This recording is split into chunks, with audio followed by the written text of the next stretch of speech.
Hello, मैं हूँ गोहित हटाकी और आज हम जानने वाले हैं कि भला तुम क्या गलत कर रहे हो अपनी आर्ट प्रैक्टिस में। द मोस्ट कॉमन थिंग जो मैं नोटिस करता हूँ कि लोग गलत करते हैं आर्ट प्रैक्टिस में कि वो डायरेक्ट कॉपी करने लग जाते हैं। There is a big difference between copying and learning how to draw. अगर तुम्हें इसका डिफरेंस नहीं पता तो तुम सिंपली कोई रेफरेंस इमेज निकालोगे, उसको देखोगे और एग्जैक्ट सेम तुम बनाने लग जाओगे। Then you will try to remember it कि ये कैसे बनाया by repeating it, drawing again and again and again. But असलियत में ऐसे नहीं सीखा जाता। You have to see it, observe it and then you have to analyse it कि जो भी चीज़ तुम बनाना चाहते हो कि वो काम कैसे करती है और वो सच में किस पर्पस की वजह से वहाँ पे कोई भी चीज़ हो रही है, वो क्यों हो रही है। जैसे अगर तुम सिंपल क्लोथ के फोल्ड्स को जान रहे हो, यू हैव टू अंडरस्टैंड कि किस तरीके से क्लोथ आपस में रिएक्ट करता है एंड किस तरीके से तुम्हारी स्किन के साथ फोल्ड्स शेप क्रिएट हो रहे हैं और जो शेप क्रिएट हो रहे हैं वो क्यों हो रहे हैं। ये सब चीज़ों को तुम्हें अंडरस्टैंड करना होगा। फिर चाहे तुम बाइक बनाना सीख रहे हो, इट्स नॉट लाइक कि बाइक को तुम खाली सिंपल शेप्स की मदद से एक स्टैटिक बाइक को क्रिएट कर दो। यू हैव टू अंडरस्टैंड कि उसके अंदर का इंजन कैसे काम करता है, कोई चीज़ वहाँ पे किस पर्पस की वजह से है, गियर्स कहाँ पे है, ब्रेक्स कहाँ पे है, मोटर कहाँ है। ये सब चीज़ें तुम्हें सीखनी होगी। आर्टिस्ट होना इंजीनियर होने से कम नहीं है। लेकिन हाँ, अगर तुम सिर्फ देख देख के बनाना चाहते हो, you just wanna be a good artist, you can just simply use reference at any time and draw it.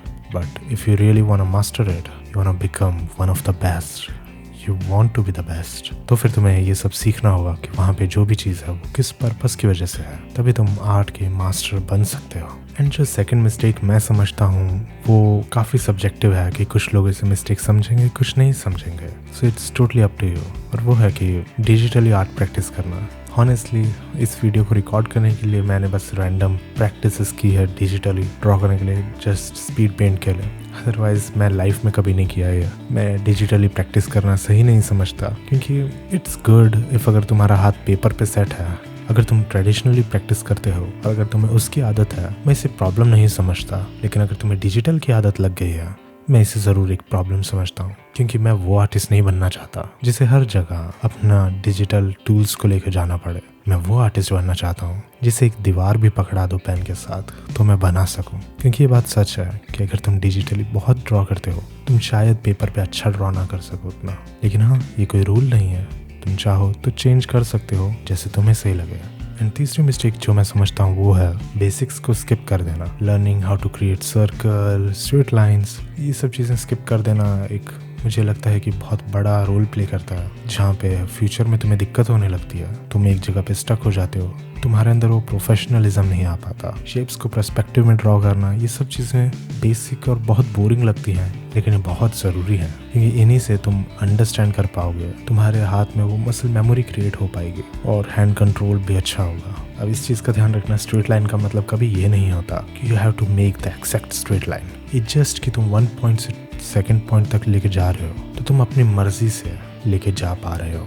क्योंकि स्केल से ड्रॉ की गई उतनी स्ट्रेट लाइन सच कहूँ तो बहुत स्टैटिक लगती है। And I don't think so कि प्रकृति ने कभी भी किसी चीज़ को इतना सीधा बनाया है। तो शेप्स और इन सब चीज़ों की प्रैक्टिस करो, ये सच में हेल्प करेंगे। एंड इसे बहुत ज़्यादा स्ट्रिक्टली फॉलो करने की ज़रूरत नहीं है। Just see it as fun. जब भी फ्री हो जस्ट क्रिएट इट और लाइक ए वार्म अप की तरह। It gonna help you a lot.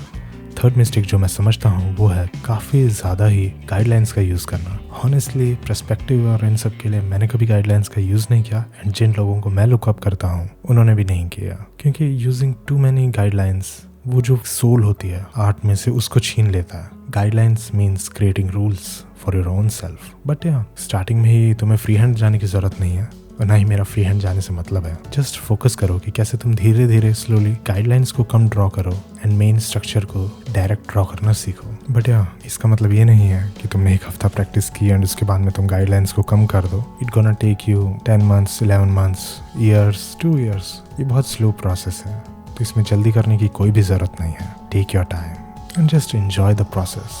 सो ये थे कुछ मिस्टेक्स जो मुझे लगता है कि काफ़ी बिगनर लोग करते हैं एंड जो अभी रियलाइज़ नहीं कर रहे, आगे जाके तुम्हें भी रियलाइज़ होगा कि ये सब चीज़ें सच में बहुत मुश्किल क्रिएट करते हैं। And last but not the least वो है जल्दबाजी करना। तुम्हें क्या ज़रूरत है एक ही दिन में मास्टर बनने के? कोई ज़रूरत नहीं है। Take your time. क्योंकि सच कहूँ तुम सोचते हो कि 1 साल तो बहुत लंबा है, लेकिन जब तुम सीखने जाओ तो 1 साल 2 साल बीत जाएंगे पता भी नहीं चलेगा। और आर्ट टाइम लेगा इम्प्रूव होने में। ये पैदाइशी नहीं आते, ये सीखी जाती है। ये वरदान नहीं, कला है।